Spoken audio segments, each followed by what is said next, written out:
Hey guys, how you doing? This is Manga, etc. And I'm here today to bring the review for One Piece Manga Chapter 1093. Now, I don't know, this might probably be an unpopular opinion, but based on the title of the chapter, solely because of the way the chapter was titled, I'm not happy with this chapter. I was expecting more, and just like I said, probably unpopular opinion, but I'm just not happy with it. And that's simply based on the way that the chapter was titled. If it was titled anything else, I probably would have said, yeah, this was a standard chapter of One Piece, maybe. But yeah, because of the title, I was just like really just disappointed as I was reading it. Because based on the title, Luffy vs Kizaru, I was like, alright, cool, yeah.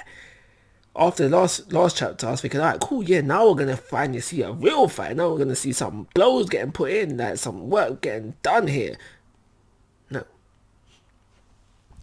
If I'm remembering correctly, oh, I know there was a couple of door whips in there.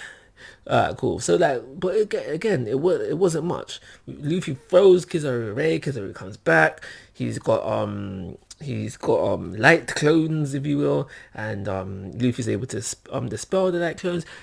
Kind of interesting. Like, why couldn't Luffy sense where the real one is using observation haki? But that's a question for another day. But there wasn't much of a fight. Like I was expecting blow. Like, that just was not what I was expecting. I was expecting like at least the start of a full blown fight, and we just did not get that at all.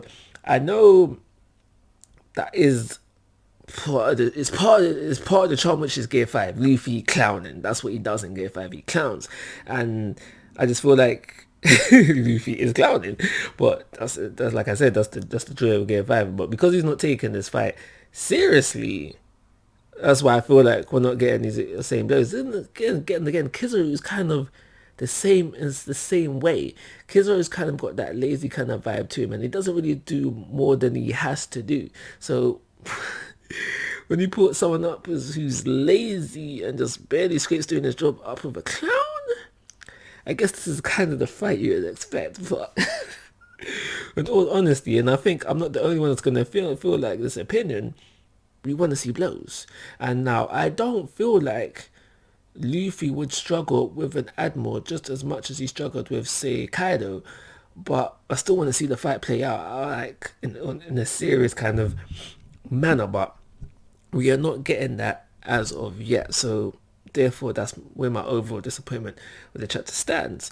What else is going on in this chapter? So we knew behind the scenes, if you will, that Zoro was fighting with Lucci, and we get to see a little taster of that. Don't think we'll get to see the whole thing, if I'm honest. I don't really care about that. You know how I feel about Rob Lucci fighting anybody in the series right now.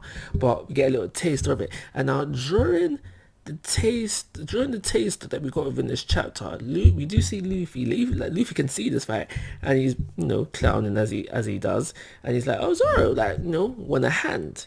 And now my first initial thought to this question was like, raw, like, Luffy, like, don't disrespect your boy like that. Zoro can handle his own kind of thing. Like, why is Luffy asking Zoro, does he want help? Like, I kind of saw it as a disrespect towards Zoro. But then I saw it another way, which I think is probably a more accurate way. And if it is, he's not disrespecting Zoro, rather more so he's bigging up himself / disrespecting Rob Lucci and Kizaru.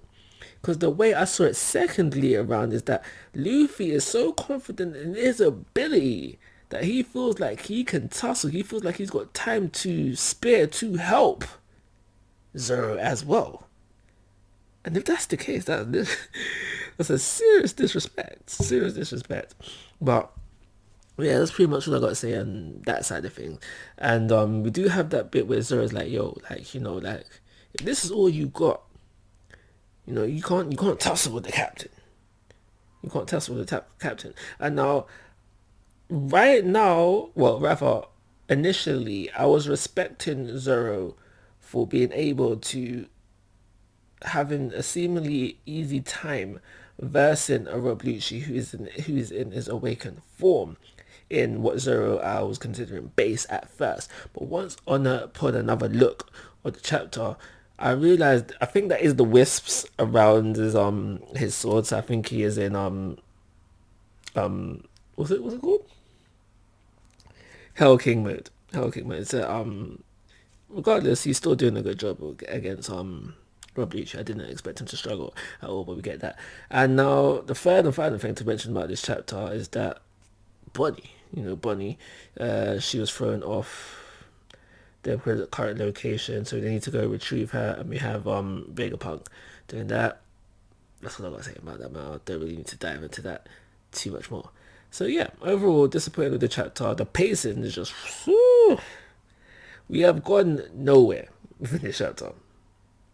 We've got nowhere in this chapter, so this pacing is really bad. So it's for those reasons I'm going to give this chapter a 2-star rating. Like always, guys, I'm asking for your thoughts and opinions. If you haven't already, please subscribe to my YouTube channel. But most importantly, take care. Have a nice day.